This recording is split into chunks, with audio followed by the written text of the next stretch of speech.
الحمد لله نحمده ونستعينه ونستغفره ونؤمن به ونتوكل عليه ونعوذ بالله من شرور أنفسنا ومن سيئات أعمالنا من يهده الله فلا مضل له ومن يضلله فلا هادي له ونشهد أن لا إله إلا الله وحده لا شريك له ونشهد أن سيدنا ومولانا محمدا عبده ورسوله أما بعد فأعوذ بالله من الشيطان الرجيم بسم الله الرحمن الرحيم لقد من الله على المؤمنين إذ بعث فيهم رسولا من أنفسهم يتلو عليهم آياته ويزكيهم ويعلمهم الكتاب والحكمة وإن كانوا من قبل لفي ضلال مبين قال النبي صلى الله عليه وسلم أنا رحمة مهداة وعن أنس رضي الله تعالى عنه كان رسول الله صلى الله عليه وسلم كثير العرق صدق الله العظيم وصدق رسوله النبي الكريم اللهم صل على محمد وعلى آل محمد كما صليت على إبراهيم وعلى آل إبراهيم إنك حميد مجيد اللهم بارك على محمد وعلى آل محمد كما باركت على إبراهيم وعلى آل إبراهيم إنك حميد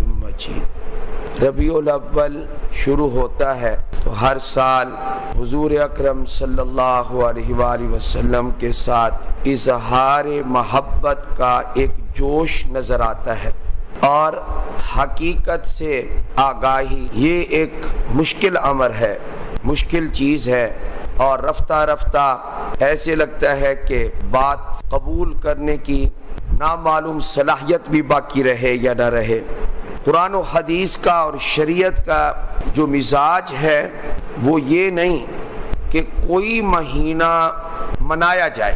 بہت سارے ایسے لوگ ہیں جن کو یہ بات سمجھ ہی نہیں آتی کہ مسلمان سے مقصود کیا ہے، اللہ کیا چاہتے ہیں، اللہ کے رسول کیا چاہتے ہیں صلی اللہ علیہ وآلہ وسلم۔ جوش میں آ کر ایسے ایسے کام کرتے ہیں کہ ان کو وہ دین سمجھ رہے ہوتے ہیں اور وہ یہ سمجھتے ہیں کہ ہم ثواب کا کام کر رہے ہیں، ان کو بالکل سمجھ نہیں آتی اور ان میں جوش اتنا زیادہ ہوتا ہے کہ جو لوگ سمجھدار ہیں اور وہ کام نہیں کرتے اور سمجھتے ہیں کہ یہ شریعت کے خلاف ہے تو ان کے بارے میں ان کا یہ خیال ہوتا ہے کہ ان کو تو حضور علیہ السلام سے محبت ہی نہیں۔ سب سے زیادہ محبت اور سچی محبت کرنے والے وہ ہمارے نبی علیہ السلام کے صحابہ تھے۔ ہمارا جوش ہے اطاعت نہیں ہے، ہمارا دعویٰ ہے دلیل نہیں ہے، ہمارا قول ہے عمل نہیں ہے، ہماری لسان اور زبان ہے لیکن اعمال اور افعال کا فقدان ہے۔ سچی محبت وہ ہوتی ہے کہ محبوب کی ہر ادا پر، ہر قول و فعل پر آدمی فدا ہونے کے لیے تیار ہو۔ مولانا روم رحمت اللہ علیہ نے فرمایا قال را بگزار مرد حال شو، پیش مرد کامل پامال شو۔ گفتار کو ختم کر، اپنی گفتگو زیادہ نہ کر، اس پر پابندی لگا اور اصل جو چیز ہے وہ یہ کہ کسی مصلح سے ایسی اصلاح کروا کہ وہ تجھے صاحب حال بنا دے۔ آج کل یہ ہے کہ ہم جوش میں اظہار محبت بہت کرتے ہیں لیکن بدعات کا ایک طوفان ہے، شرک کا ایک سیلاب ہے، خلاف شرع کاموں کی بھرمار ہے لیکن کسی کو سمجھ نہیں آ رہی کہ کیا کرنا چاہیے اور کیا نہیں کرنا چاہیے۔ باقی رہی یہ بات کہ حضور اکرم صلی اللہ علیہ وآلہ وسلم کی محبت کیا ہے، آپ کی فضیلت کیا ہے، آپ کے مناقب کیا ہیں، آپ کے شمائل کیا ہیں، تو یاد رکھیں کہ یہ شعر بہت ہی عمدہ اور اعلیٰ ہے جس کا ایک مصرع بہت مشہور ہے، دوسرا مصرع زیادہ مشہور ہے۔ پہلا مصرع یہ ہے لا يمكن الثناء كما كان حقه. حضور علیہ الصلوۃ والسلام کی تعریف جیسا کہ تعریف کا حق ہے یہ انسانوں کے لیے ممکن ہی نہیں ہے. اللہ پاک نے آپ کو اتنا اونچا مقام عطا فرمایا. شاعر نے دوسرے مصرے میں یہ کہہ کے بات ختم کر دی. بات از خدا بزرگ توئی قصہ مختصر، کہ اللہ کے بعد اگر کسی کا مقام ہے اور پوری مخلوقات سے بڑھ کر مقام ہے تو وہ صرف اور صرف اللہ کے بعد جن کا مقام ہے وہ ہمارے نبی علیہ الصلوۃ والسلام. یہ ہے صحیح عقیدہ، یہ صحیح روش ہے، یہ شریعت ہے، شریعت کا مزاج ہے.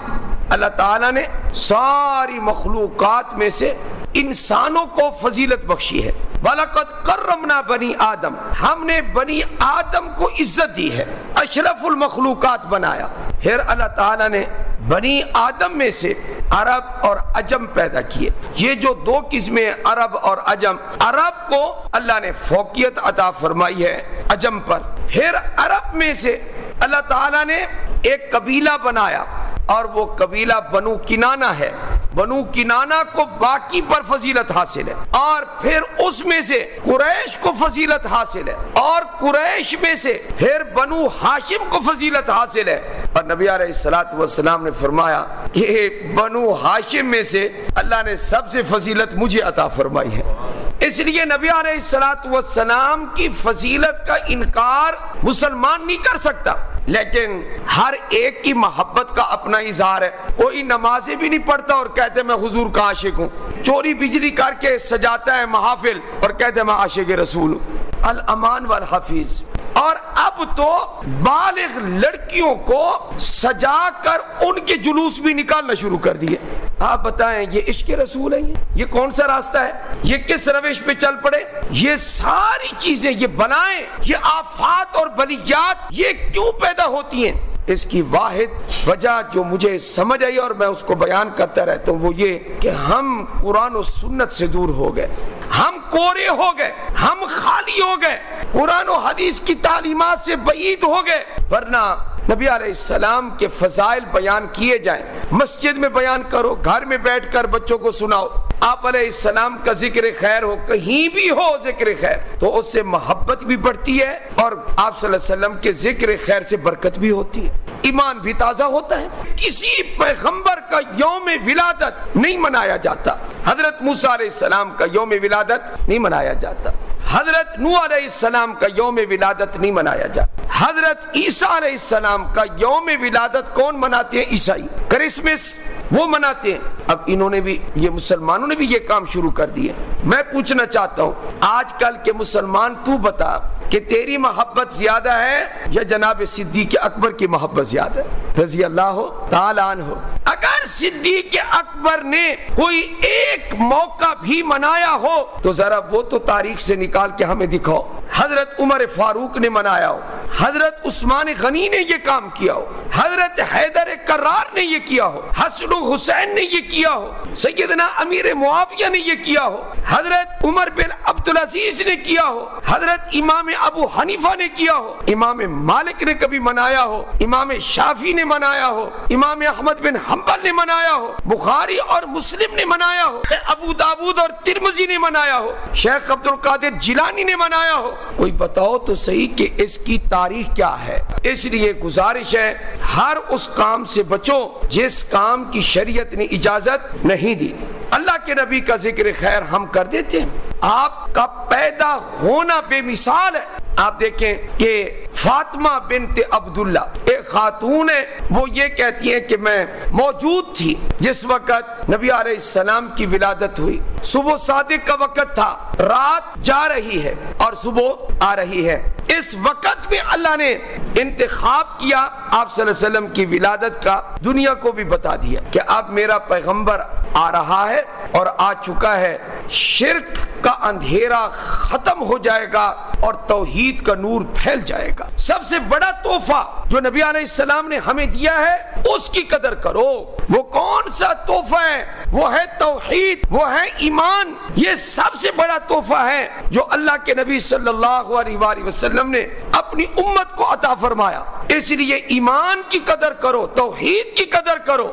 اور نبی علیہ السلام کی ولادت کے وقت وہ خاتون کہتی ہے، وہ کہتی ہے کہ میں نے اپنی آنکھوں سے دیکھا کہ آسمان کے جو ستارے تھے وہ نیچے کی طرف آ رہے تھے۔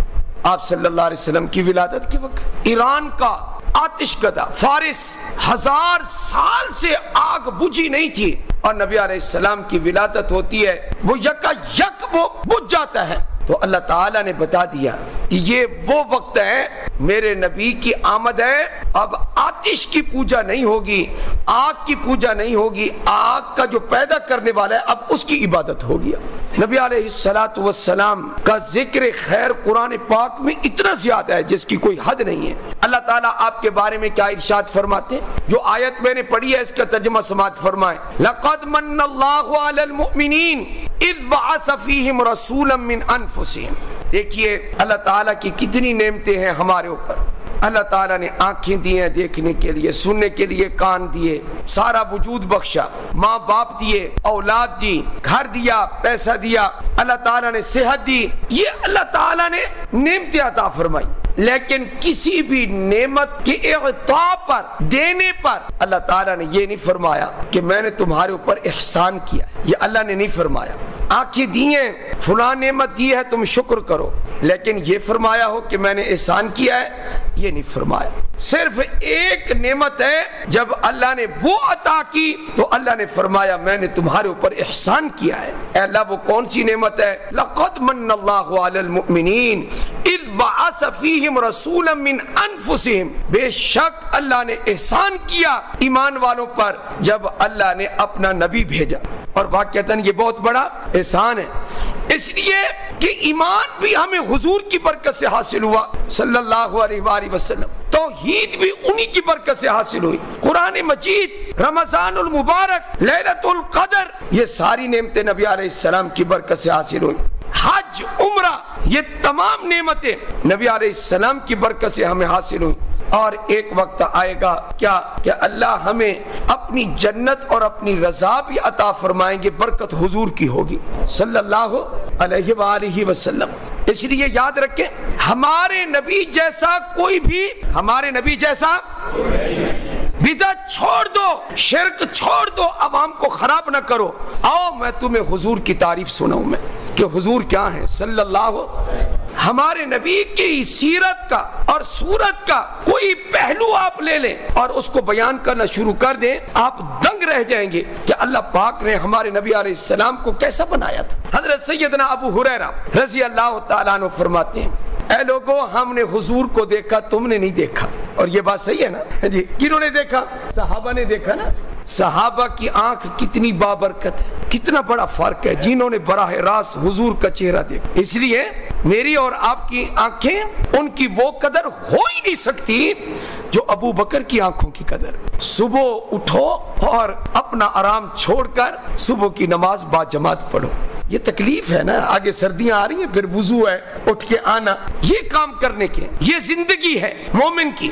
حضرت سیدنا ابو ہریرہ رضی اللہ تعالیٰ عنہ حضور علیہ السلام کا حسن بیان کر رہے ہیں، فرمایا میں تمہیں کیا بتاؤں حضور علیہ السلام کا حسن، کأن الشمس تجری فی وجہہ، اتنا حسین تھا حضور علیہ السلام کا چہرہ، اتنا حسن و جمال تھا، فرمایا مجھے ایسے لگتا تھا جیسے یہ سورج حضور کے چہرے میں چل رہا ہو۔ حضرت جابر بن سمورہ رضی اللہ تعالیٰ عنہ ارشاد فرماتے ہیں کہ ایک رات تھی، 14ویں کی رات تھی، اور چاند کی 14ویں کی رات، چاند کتنا شباب پر ہوتا ہے، عروج پر ہوتا ہے، تو کہنے لگے کہ ادھر حضور اکرم صلی اللہ علیہ وسلم کا چہرہ بھی میرے سامنے تھا اور ادھر چاند بھی نظر آ رہا تھا، تو میری ایک نظر چاند کی طرف اور ایک نظر حضور اکرم صلی اللہ علیہ وآلہ وسلم کے چہرہ انور کی طرف، تو میں ادھر بھی دیکھتا ادھر بھی دیکھتا ادھر بھی دیکھتا ادھر بھی دیکھتا۔ فرمایا میرے دل نے گواہی دی ہے چاند بڑا حسین ہے، اور خصوصاً آج کی رات بڑا چمک رہا ہے، دمک رہا ہے، اپنی آب و تاب پر ہے، اپنے شباب و عروج پر ہے، لیکن کہتے ہیں کہ میرے دل نے یہ فیصلہ کیا چاند جتنا بھی حسین و جمیل ہے لیکن حضور اکرم اس سے زیادہ حسین ہے۔ آپ صلی اللہ علیہ وسلم کا حسن و جمال چاند پر غالب ہے۔ امام قرطبی رحمت اللہ علیہ ارشاد فرماتے ہیں حضور انور صلی اللہ علیہ وآلہ وسلم کا پورا حسن و جمال اللہ پاک نے جتنا آپ کو دیا تھا اتنا تو ظاہر ہی نہیں کیا، اگر اتنا ظاہر فرما دیتے تو ہم کبھی دیکھ ہی نہ سکتے، اتنا حسن و جمال دیا۔ یہ تو آپ کا چہرہ مہرا ہے، اور اس میں بھی بڑی تفصیل ہے کہ آپ علیہ السلام کی ناک مبارک پر، یہ ناک کے اس حصے کے اوپر ہر وقت ایسے محسوس ہوتا تھا ایک خاص قسم کی روشنی ہے۔ آپ علیہ السلام کے دندان مبارک ایسے موتیوں کی طرح تھے، ہلکا ہلکا تھوڑا سا فاصلہ تھا دانتوں میں، چمکدار دانت تھے۔ نبی کریم صلی اللہ علیہ وآلہ وسلم کے ہاتھ کیسے تھے؟ ایک صحابی کہتے ہیں میں بچہ تھا، آپ علیہ السلام نے شفقت کے طور پر میرے رخسار پہ اپنا ہاتھ پھیرا، جس طرح بڑے چھوٹے بچوں کے چہرے پر پھیرتے۔ فرمایا دو چیزیں میں نے پائی، ایک برد ایک خوشبو، فرمایا ٹھنڈک محسوس ہوئی،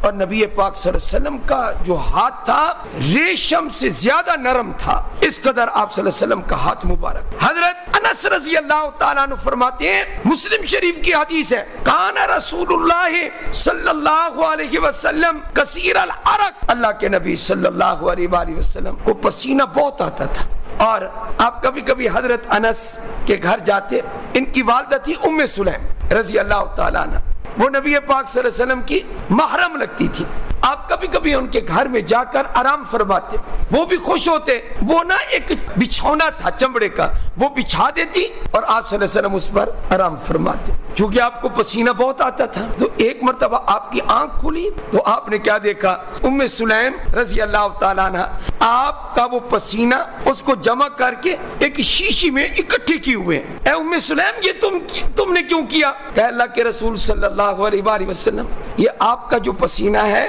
ہم اپنی خوشبوؤں میں اس کو ڈالتے ہیں آپ کے پسینے کو تو ہماری خوشبو سب سے اعلیٰ خوشبو ہو جاتی۔ یہ تھا ہمارے نبی علیہ السلام کا پسینہ۔